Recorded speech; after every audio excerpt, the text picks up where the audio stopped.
the kid that just is going to ask really difficult and annoying questions all the time. And what makes this difficult is that for kids, at that stage of their life, it's a stage where they should be learning and being instructed because they don't really know anything about the world. So if you're a teacher, you should be teaching things to kids. If you are a parent, you should be teaching things to kids.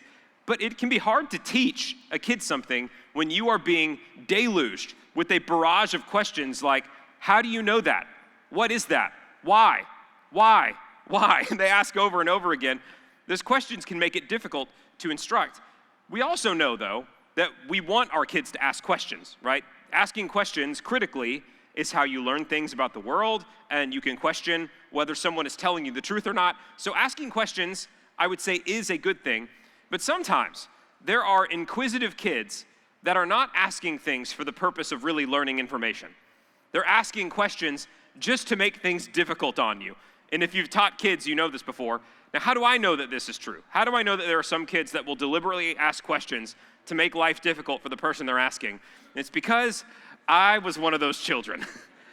And my parents would tell you that as well. They would always say when I was a kid, you're probably going to be a lawyer when you grow up, because I would ask so many questions and I would argue and I would contest so many points. I will say, I think my parents slightly misunderstood me, though, when I was a kid. From what I understand, for a lawyer to be good, they have to have a really competitive edge to them. You know, they have to want to win the argument. And for me as a kid, I don't think I really had that competitive edge to win. I just liked the chaos of making things difficult on my parents and teachers and instructors. And sometimes I would deliberately ask these difficult questions. And every parent in this room is like, yes, we have one of those in our family. Now, sometimes people will grow up and not grow out of this phase of deliberately asking difficult questions that really don't have a reason behind them. And one of the places we see this, I'll give you a couple examples of it. Sometimes we see this with people who are poking at people who believe in God. So we believe in God and we worship him, but if someone else doesn't believe in God, sometimes they might try and hit you with a zinger question where they're not really trying to learn anything, they're just trying to rib at you and hit you with the zinger. I'll give you an example of one. I heard this on The Simpsons years ago. The question is this: could God heat up a burrito so hot that he himself could not eat that burrito? That's a question right there. That's a head scratcher, right? Well, sometimes the person who asks that question thinks they got you with the zinger. By the way, that was actually an ancient question that was asked. It was, could God create a boulder so heavy that he himself could not lift? Now that question on the surface sounds like, oh, you got him, because if God can't heat up the burrito that hot, then you're saying there's something he can't do. But then if he can't eat the burrito, well, then you're saying there's something he can't do. Well, let's not ignore the fact that things like hot and cold are features of the material universe that we live in. So even saying something is hot or cold, it's a reference point for something being hot within our material universe. God exists beyond our material universe. He is in and around us as well, but he also is outside of time and space. And so to say something like, could God heat up a burrito, it's an absurd question. It actually defies logic. So it's not a zinger, a gotcha question about God. It really is just meant to make you angry. Here's another one. There is an argument for God's existence. It's actually a pretty good argument for God's existence, where you say anything that came into being had to have a cause as a result. And so the direction of this is to say the universe exists. It came into existence. So therefore, there had to be a universe creator. There had to be a person who brought it into existence. Well, a lot of times, the person asking the difficult question will say, well, then who created God? If anything that exists has to have a cause, then what's the thing that caused God? Again, same thing as the last question. It ignores us defining who God actually is. God is the fundamental being. He just exists. He didn't come into existence. Time and space are a feature of our universe that God created himself. He doesn't have to have a cause. He is the cause. Now, people will ask those questions and think they got you with them, but they really don't bring any fruit. Those sort of questions don't. And in the passage that we're reading today, Paul is anticipating annoying questions from people who don't really want to know the truth. They are just being skeptical. And so in this passage, Paul anticipates the annoying questions, and then he hits them on the other end. Now, to be fair, we're talking about the resurrection in this sermon series, and I think the idea of the bodily resurrection does lend itself to a lot of questions that we might have. Some legitimate questions, some may be more difficult or strange than the ones before. Let's give a couple of examples about questions that we might have about the resurrection. Here's one. What does the resurrection body look like? That's a fair question. Paul's going to address that in the passage today. Here's another one. How is it possible that the resurrection could happen? What would happen to a person whose body has completely decayed? How could they be resurrected? Or how about this? What if someone was cremated? How could they possibly be resurrected? There are some other questions about the resurrection as well, maybe more serious and difficult ones. What happens to maybe a child who passes away or an infant? When at the resurrection, how are they going to be resurrected? Are they going to be resurrected as a baby? Are they going to be resurrected as an adult, as they would have been? That's a fair question. Here's a strange one, but I did hear this question posited, and it made me laugh. What if a person died by drowning, but then when they're in the water, they were eaten by a fish? But then later, that fish was caught and eaten by another human. What would happen at the resurrection? Would we have a situation like the movie Alien? Like the one person's coming out of the other? What would happen? These are fair questions. Some of these are real questions, like the question of what happens to a child that passes away at the resurrection. I think that's a legitimate question. That's a mystery. Some of the questions are a little bit absurd that I just posed to you. But Paul actually starts to give us some answers about what the bodily resurrection looks like. So whether you are just a curious person and have questions about what the resurrection is, or if you just have difficult questions and you're wanting to make it difficult, Paul is going to address you in the passage that we're reading today. So we will be in 1 Corinthians 15, and we will pick up in verse 35. This is what he says. But someone will say, how are the dead raised? And with what kind of body do they come? You fool, that which you sow does not come to life unless it dies. And that which you sow, you do not sow the body which is to be, but a bare grain, perhaps of wheat or something else. But God gives it a body just as he wished, and to each of the seeds a body of its own. So Paul starts with a literary device that he uses a few times in the New Testament, and that device is called a diatribe. So he puts a question in the mouth of the person that he is speaking to and assumes they're going to ask it. So the questions here are, how are the dead raised, and what kind of body are they going to have when they come? So he asks the question for them, and then he responds. His response is, you fool, speaking to the Corinthians who are denying the resurrection of the dead. He says, you don't have sincere questions about this. You're saying that there's no way a body could be resurrected because the body is decaying. So then he responds, and he says, that which you sow does not come to life unless it dies. So he starts talking about seeds and plants. The first thing that Paul wants us to know about the resurrected body is this. Our resurrected bodies will be a transformation. Transformation. The illustration he gives here is of a seed that then becomes a tree. He says the seed dies, it is sown in the ground, and then it grows into something else. But the resurrection, though, it's not like a seed that's buried and then is revived as a seed. It's not just a restoration. He says it's actually a transformation. I have a picture here of some seeds and a tree. These are redwood seeds that I want you to see here. And if you've ever been to California and driven up the coast, you may have seen redwood trees and sequoia trees. They're enormous. But when you look at what a seed for this tree looks like, it is tiny compared to the monstrosity of a tree that it ends up becoming later. And just for the sake of imagination and us trying to understand what Paul's getting at, he's saying, as different as the seed is from the fully matured product of the tree, that is how different the transformation of our resurrected bodies is going to be. It's not just a reviving. It's not just a restoration. It is a complete transformation into something different. If you saw a seed and you had never seen a tree before, and they said this seed is going to change into something else, you would not be able to imagine the size and scope of what that seed becomes later. That's how different Paul is talking about. In the resurrection, he's not talking about just a slight change. A movie came out in 1998, I believe, and the movie's called A Bug's Life. It's this second movie that Pixar ever made after Toy Story. And my house right now, by the way, is all Toy Story all the time with my boys, my 6-year-old and my 2-year-old. But A Bug's Life is a movie about an ant colony that is being bullied by essentially a biker gang of grasshoppers. It's really great theater, great television, great movie here. And it is a good movie, by the way, very entertaining. But one of the ants goes and hires some circus-performing bugs to protect them. And one of the characters in this movie is, there's no other way to describe him. He's just a giant fat caterpillar, is this character. And he, at different points in the movie, is discouraged about what's going on in their life. He's discouraged about the way that he looks. And I have a gif here of one scene in the movie. He's sad, and he says, "Everything is going to be better when I turn into a beautiful butterfly." That's what he says. He's waiting for his transformation. And so the movie goes, and it actually doesn't have much to do with the plot in the movie, but at the end of the movie, he does form a cocoon, and he's waiting to transform. All the events of the movie transpire, and then finally his cocoon opens. And he says, "Finally, I'm a beautiful butterfly."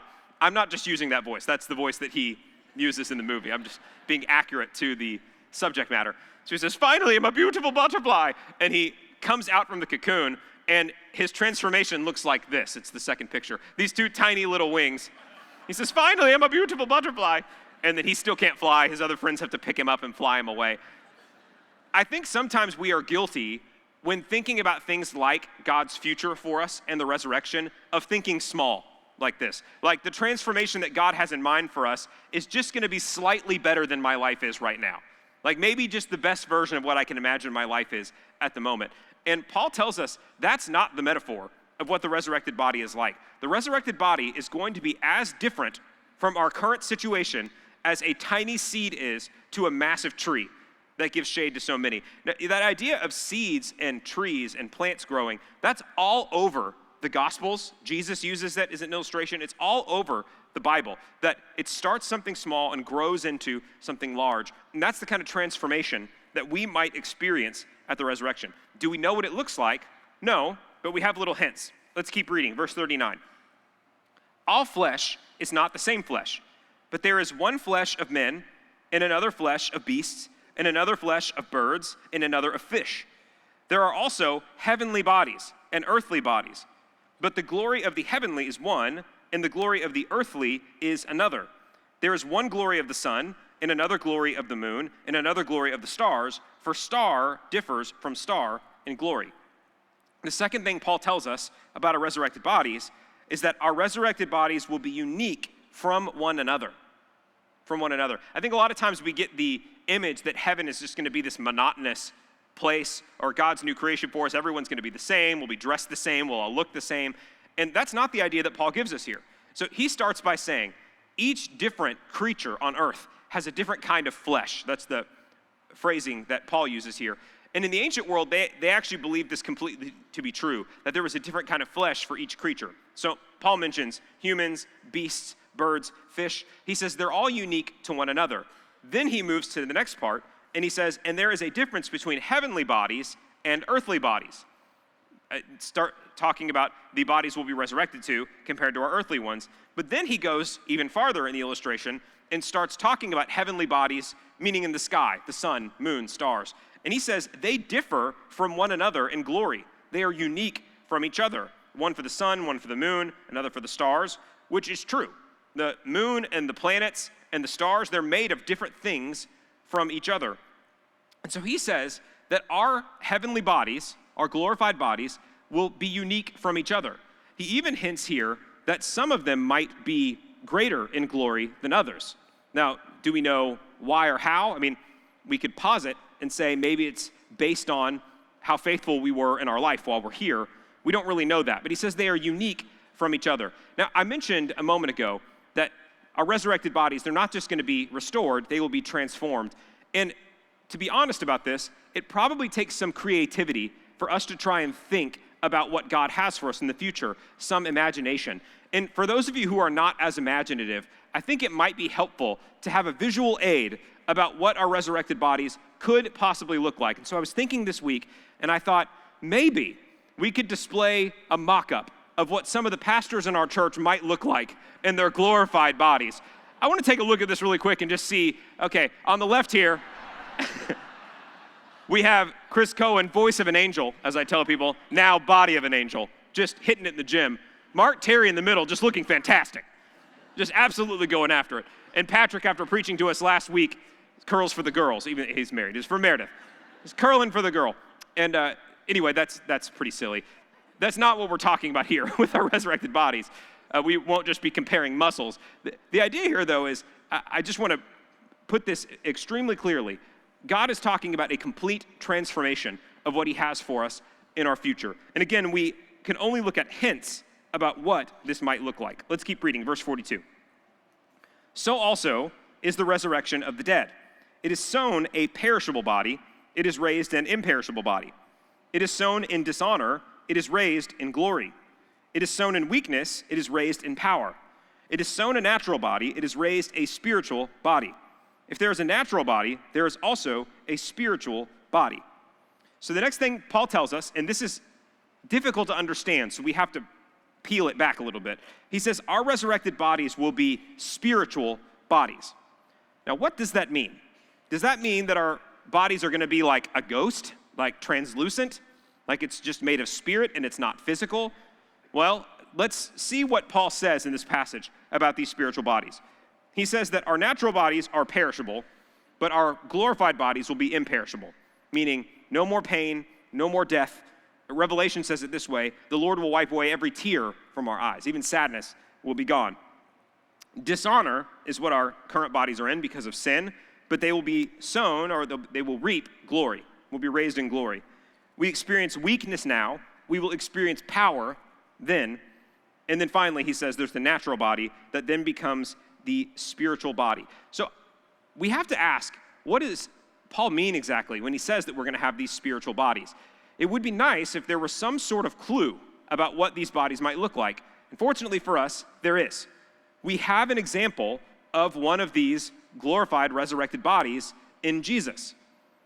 Earlier in the passage, Paul said that Jesus is the first fruits of God's new creation, meaning he's the first and we will participate later. And so after Jesus was resurrected, he appeared to people and he did things with this new body. So based on these passages, what do we know about these spiritual bodies? The first one is this: our resurrected bodies might not look the same as ours does now.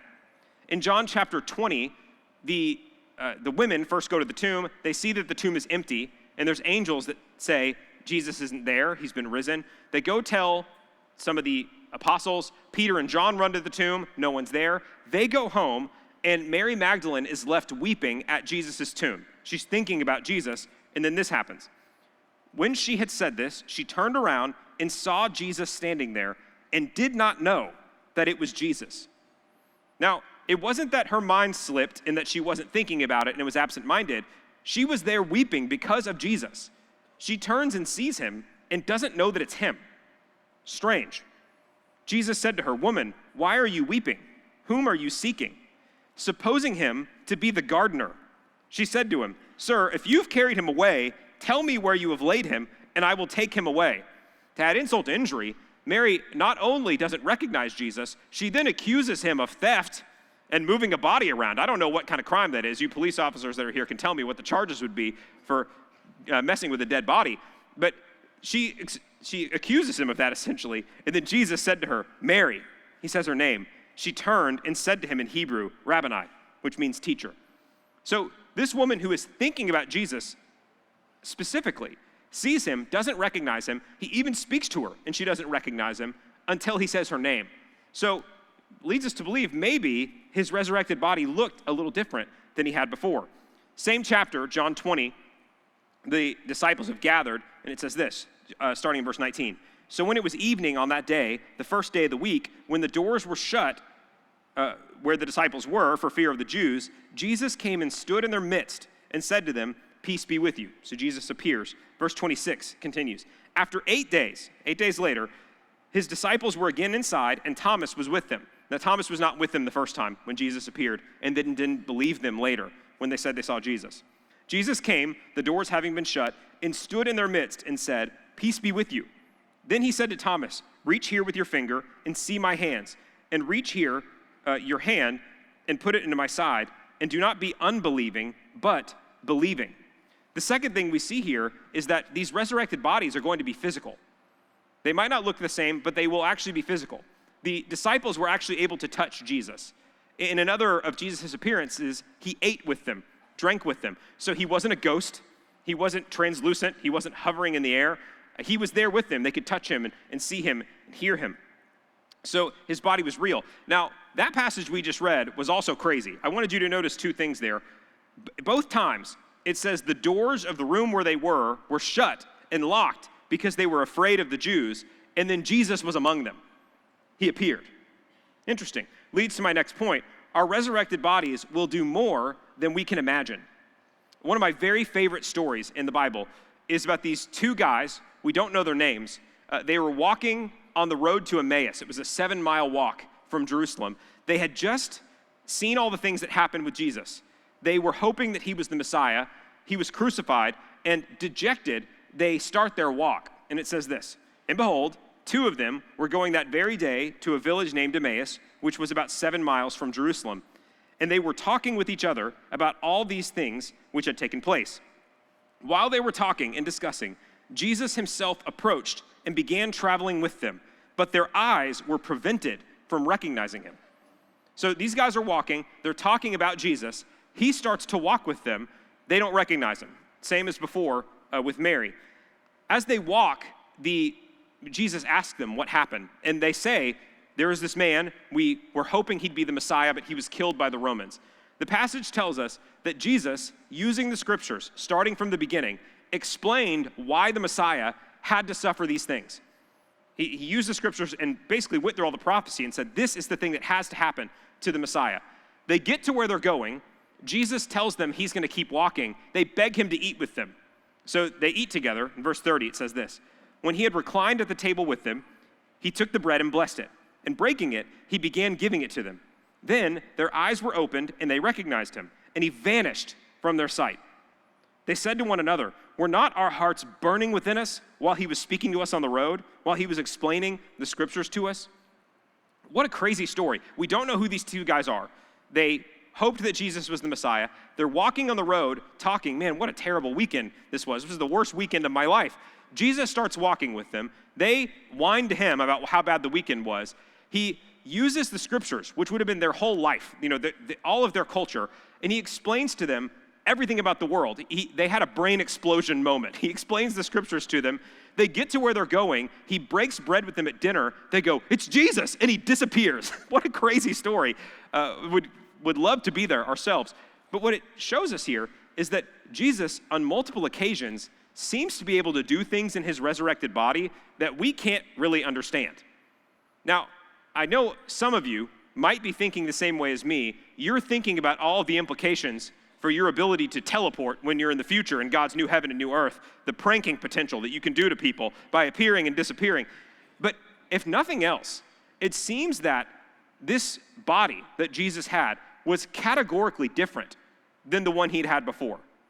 Now, Jesus is God incarnate, so he could do anything he wants, but he wasn't doing these sort of things when he was with them before he was resurrected. Our resurrected bodies are going to have capabilities that we can't really fathom or imagine right now. That's the thing I'm trying to put directly in front of you. Jesus was clear with the things he could do with this body. It was different than the one that he had before. And finally, we see that our resurrected bodies will be fit for God's new creation. Why is it that they'll be different? It's because they're going to be ready for the new thing that God has coming in the future. They will be fit for the new heavens and the new earth. Paul continues in 1 Corinthians 15, verse 45. "So also it is written, the first man, Adam, became a living soul. The last Adam became a life-giving spirit. However, the spiritual is not first, but the natural, then the spiritual. The first man is from the earth, earthy. The second man is from heaven. As is the earthy, so also are those who are earthy. And as is the heavenly, so also are those who are heavenly. Just as we have borne the image of the earthy, we will also bear the image of the heavenly."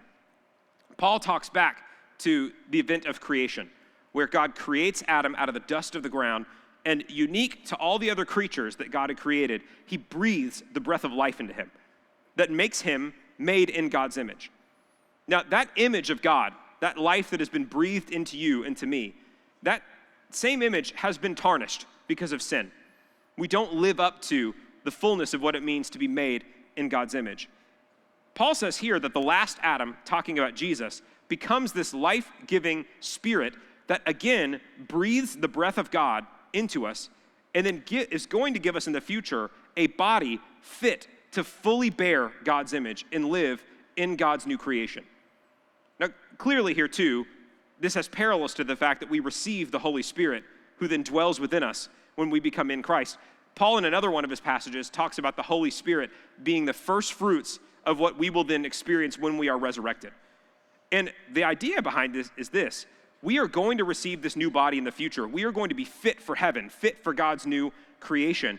But the thing for us that we need to understand is this: that being fit for heaven is supposed to start now. In Jesus, you have had the breath of the living God breathed into you, a spirit that transforms you from the inside into a new creation, preparing you for what God has coming in your future. We should not be, when we look at our lives, described as earthy. We should not look like the rest of the world. Our home is in a different place, at a different time in the future. God has things prepared for us that we need to start living into right at this moment. There was a book that I read when I was in high school, and it actually was the book that gave me the feeling that I was called into ministry in the future. And it was about a Chinese house church leader. And in one of the stories from the book, he was gathering with an illegal underground house church network. They were having a worship service, and they got caught by the authorities. So he was outside the house, the authorities caught him, and they were going to arrest him. And basically they were questioning him and saying, where is the rest of the people? Where are they? So that we can arrest all of them.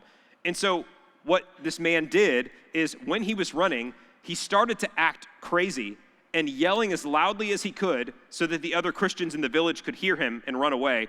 They were asking, who are you? What's your name? Where are the other people? And he yelled over and over again. He said, I am a heavenly man. My home is not here. It's somewhere else. I'm a heavenly man. I'll never forsake. I'll never betray my Lord. I'm a heavenly man. And partly he was doing that as a diversion tactic to let his friends get away, which they did.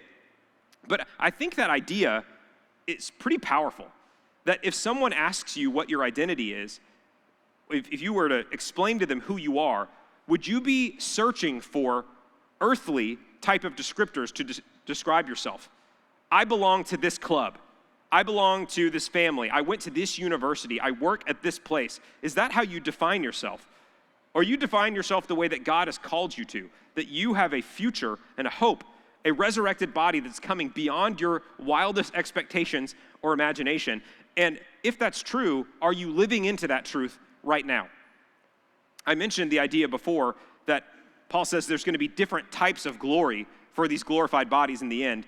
We don't know if that means that we'll be rewarded or not rewarded based on how we've used our time here. We don't know that. And I'm not trying to twinge your competitive spirit to make you live a more godly life. But what I'm trying to make you think about is this: God has things coming in your future that are beyond your wildest dreams. And the thing that he's calling you and I to do is to step into that life right now. It's not just that it's some faraway thing. It's that this new kingdom that God has made you a part of, you can step and live into it right now at this moment. You are a heavenly man, a heavenly woman. Are you living like it?